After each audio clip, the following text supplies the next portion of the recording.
Hi, welcome back to my new journey channel. ನಾನು ನಿಮ್ಮ ಸ್ಫೂರ್ತಿ. ಬೆಳಿಗ್ಗೆನೆ ಎಲ್ಲಿ ರೆಡಿಯಾಗಿ ಹೋಗ್ತಾ ಇದ್ದೀನಿ ಅಂತ ನೋಡ್ತಾ ಇದ್ದೀರಾ? ಬನ್ನಿ ಎಲ್ಲಿ ಅಂತ ಹೇಳ್ತೀನಿ. ರಾತ್ರಿ ವರ್ಕ್ ಮುಗಿಸಿ ಮಲಗೋ ಅಷ್ಟರಲ್ಲಿ ಲೇಟ್ ಆಗಿತ್ತು. ಆದರೂ ಬೆಳಿಗ್ಗೆ ಬೇಗನೆ ಎದ್ದಿದ್ದೀನಿ. 6 ಗಂಟೆಗೆಲ್ಲ ಎದ್ದು ರೆಡಿಯಾಗಿ ಹೊರಟಿದ್ದೀನಿ. ಎಲ್ಲಿಗೆ ಹೋಗ್ತಾ ಇದ್ದೀನಿ ಅಂದರೆ ನಮ್ಮ ಆಂಟಿ ಮಗಳು ಶಾಲೆಗೆ ಹೋಗ್ತಾ ಇದ್ದೀನಿ. ನಾನು ಹೋಗಿ ರೀಚ್ ಆಗೋ ಅಷ್ಟರಲ್ಲಿ ಜಸ್ಟ್ ಧ್ವಜಾರೋಹಣ ಎಲ್ಲ ಮುಗ್ದಿತ್ತು. ಮಕ್ಕಳೆಲ್ಲ ಜೈಕಾರ ಹಾಕ್ತಾ ಇದ್ರು, ಒಂದೇ ಮಾತರಂ ಅಂತ ಎಲ್ಲ. ನನಗೊಂದ್ಸರಿ ನನ್ನ ಸ್ಕೂಲ್ ಡೇಸ್ ಎಲ್ಲ ನೆನಪಾಯಿತು, ನಾವು ಯಾವ ಥರ ಮಾಡ್ತಿದ್ವಿ ಅಂತ. ಇದು ಕುಮಟಾದ ವಿನಾಯಕ್ ನಗರದಲ್ಲಿರುವಂತಹ ಒಂದು ಶಾಲೆ. ಮಕ್ಕಳು ಸ್ವಲ್ಪ ಕಡಿಮೆನೇ ಇದ್ದಾರೆ. ಅದು ಆಗಸ್ಟ್ 15 ರಜೆ ಇದೆ ಅಂತ ಹೇಳಿ ಸ್ವಲ್ಪ ಜನ ಬರಲೇ ಇಲ್ಲ. ನಾನು ಆಗ ಹೇಳಿದ್ನಲ್ಲ, ನನ್ನ ಆಂಟಿ ಮಗಳು ಅಂತ, ನನಗೆ ತಂಗಿ ಆಗಬೇಕು. ಅವ್ರದ್ದು ಇವತ್ತು ಇಲ್ಲಿ ಡ್ಯಾನ್ಸ್ ಇದೆ. ಆಗಸ್ಟ್ 15 ಅಂದರೆ ಎಲ್ಲ ಸ್ಕೂಲಲ್ಲೂ ಪ್ರೋಗ್ರಾಮ್ ಇರುತ್ತೆ. ನನ್ನ ತಂಗಿಗಂತೂ ಫುಲ್ ಖುಷಿನೇ ಖುಷಿ. ಇವತ್ತು ಡ್ಯಾನ್ಸ್ ಬೇರೆ ಇದೆ ಅಂತ ಹೇಳಿ ಬೇರೆ ಡ್ರೆಸ್ ಎಲ್ಲ ತೊಗೊಂಡು ಬಂದಿದ್ದಾಳೆ. ಇವತ್ತು ನಾನೇ ಅವಳಿಗೆ ರೆಡಿ ಮಾಡಿ ಈ ಪ್ರೋಗ್ರಾಮಿಗೆ ಕರ್ಕೊಂಡು ಬರಬೇಕು. ಯಾಕಂದರೆ ಅವರಮ್ಮ ಕೂಡ ಕಾಲೇಜಲ್ಲಿ ವರ್ಕ್ ಮಾಡ್ತಿರೋದು, ಅಲ್ಲೂ ಕೂಡ ಸೇಮ್ ಫ್ಲ್ಯಾಗ್ ಹಾಸ್ಟಿಂಗ್ ಇರುತ್ತೆ. ಅದಕ್ಕೆ ಅವರಲ್ಲೋಗಿದ್ದಾರೆ. ನಾನು ಮತ್ತು ಪುಟ್ಟಿ ಸೇರಿಕೊಂಡು ಪ್ರೋಗ್ರಾಮ್ನ ನೋಡ್ತಾ ಕೂತ್ಕೊಂಡಿದ್ವಿ. ಕಾರ್ಯಕ್ರಮದ ಪ್ರಾರಂಭದಲ್ಲಿ ಪ್ರೇಯರ್ ಮಾಡಿದರು ಮಕ್ಕಳೆಲ್ಲ ಸೇರಿಕೊಂಡು.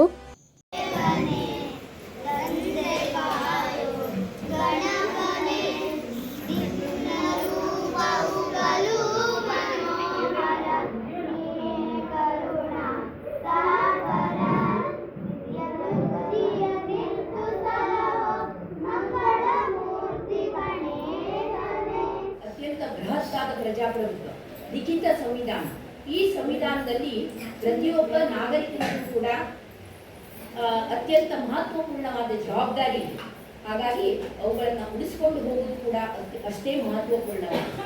ಅದಕ್ಕಾಗಿ ನಾವು ಪ್ರತಿಬದ್ಧರಾಗಬೇಕು. ತಪ್ಪುಗಳು ಕಂಡು ಬಂದಾಗ ಅದನ್ನು ಪ್ರತಿಭಟನೆ ಮಾಡಬೇಕು. ಹಕ್ಕುಗಳನ್ನು ಚಲಾಯಿಸಬೇಕು, ಕರ್ತವ್ಯವನ್ನು ಕೂಡ ಮಾಡಬೇಕು. ಇದೆರಡೂ ಒಂದೇ ನಾಣ್ಯದ ಎರಡು ಮುಖಗಳು. ಇವುಗಳನ್ನು ಸರಿಯಾಗಿ ನಾವು ಮಾಡ್ಕೊಂಡು ಹೋದಾಗ ಮಾತ್ರ ಆ ದೇಶ ಅತ್ಯಂತ ಅಭಿವೃದ್ಧಿಯನ್ನು ಹೊಂದಲಿಕ್ಕೆ ಸಾಧ್ಯ ಅಂತೇಳಿ ಹೇಳ್ತಾ ಒಂದೆರಡು ಮಾತನ್ನು ಮುಗಿಸ್ತೇನೆ. ಮೊದಲಿಗೆ ಶಾಲಾ ಮುಖ್ಯಸ್ಥರಿಂದ ಮತ್ತು ಟೀಚರ್ಸಿಂದ ಭಾಷಣ ಇತ್ತು. ಅದ್ರ ಜೊತೆಗೆ ಮಕ್ಕಳಿಗೆ ID ಕಾರ್ಡ್ ಕೂಡ ಇವತ್ತೇ ಕೊಟ್ಟರು. ಅದಾದ ನಂತರ ಮಕ್ಕಳ ಇನ್ನಿತರ ಕಾರ್ಯಕ್ರಮ, ಹಾಡು ಮತ್ತು ಡ್ಯಾನ್ಸ್ ಎಲ್ಲ ಇದ್ವು.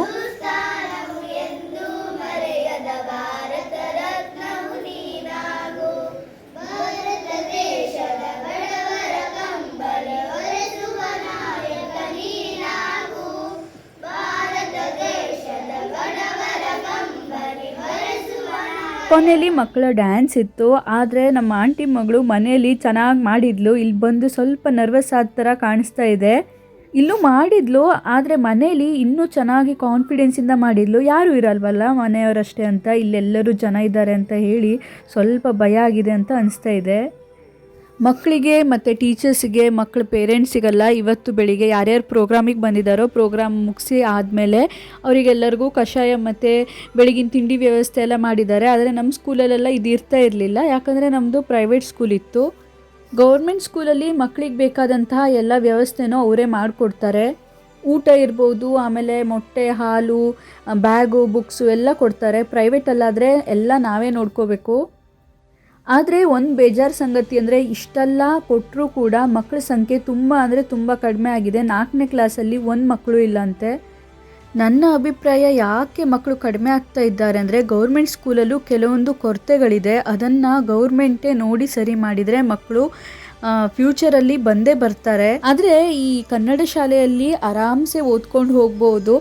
ಅಷ್ಟೊಂದೇನು ಮಕ್ಕಳ ಮೇಲೆ ಪ್ರೆಷರ್ ಹಾಕಲ್ಲ. ಆರಾಮಾಗಿ ಆಟ ಆಡ್ಕೊತ ಕಲ್ತ್ಕೊಂಡು ಹೋಗ್ಬೋದು. ನನ್ನ ಪ್ರಕಾರ ಮಕ್ಕಳು ಚಿಕ್ಕವರಿದ್ದಾಗ ಇದೇ ಥರ ಆಟ ಆಡ್ಕೊಂಡೇ ಬೆಳಿಬೇಕು. ದೊಡ್ಡವರಾದಮೇಲೆ ಓದೋದು, ಬರೆಯೋದು, ಕೆಲಸ ಹಿಡಿಯೋದು, ಟೆನ್ಷನ್ನು, ಮನೆ ಜವಾಬ್ದಾರಿ ಎಲ್ಲ ಬಂದುಬಿಡತ್ತೆ. ಶಾಲೆನಲ್ಲೂ ಫುಲ್ಲು ಅದು ಮಾಡ್ಕೊಬನ್ನಿ ಇದು ಮಾಡ್ಕೊಬನ್ನಿ ಅಂತ ಹೇಳಿ ಅವ್ರಿಗೆ ಆಗಿಂದನೇ ಟೆನ್ಷನ್ ಹೊರಿಸೋದು ನನ್ನ ಪ್ರಕಾರ ಅದು ಅಷ್ಟೊಂದು ಚೆನ್ನಾಗಿರಲ್ಲ ಅಂತ ಅನಿಸುತ್ತೆ. ಇವರು ಈ ಶಾಲೆಯ ದೊಡ್ಡ ಮಕ್ಕಳು, 7ನೇ ಕ್ಲಾಸಲ್ಲಿ ಓದ್ತಾ ಇರೋರು. ಇವ್ರ ಕಡೆಯಿಂದನೂ ಒಂದು ಮನೋರಂಜನಾ ಕಾರ್ಯಕ್ರಮ ಹಾಡಿತ್ತು.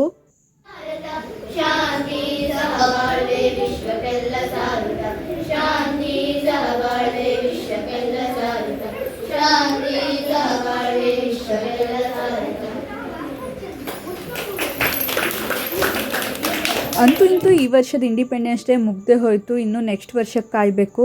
ನಾನು ತಂಗಿಗೆ ಬಾಯ್ ಬಾಯ್ ಹೇಳಿ ಮನೆ ಕಡೆ ಹೊರಟೆ. ಈ ವಿಡಿಯೋ ನಿಮ್ಮೆಲ್ಲರಿಗೂ ಇಷ್ಟ ಆಗಿದೆ ಅನ್ಕೋತಾ ಇದ್ದೀನಿ. ಇನ್ನು ನೆಕ್ಸ್ಟ್ ವಿಡಿಯೋದಲ್ಲಿ ಸಿಗ್ತೀನಿ. ಅಲ್ಲಿ ತನಕ ಎಲ್ಲರಿಗೂ ನನ್ನ ಕಡೆಯಿಂದ ಬಾಯ್ ಬಾಯ್.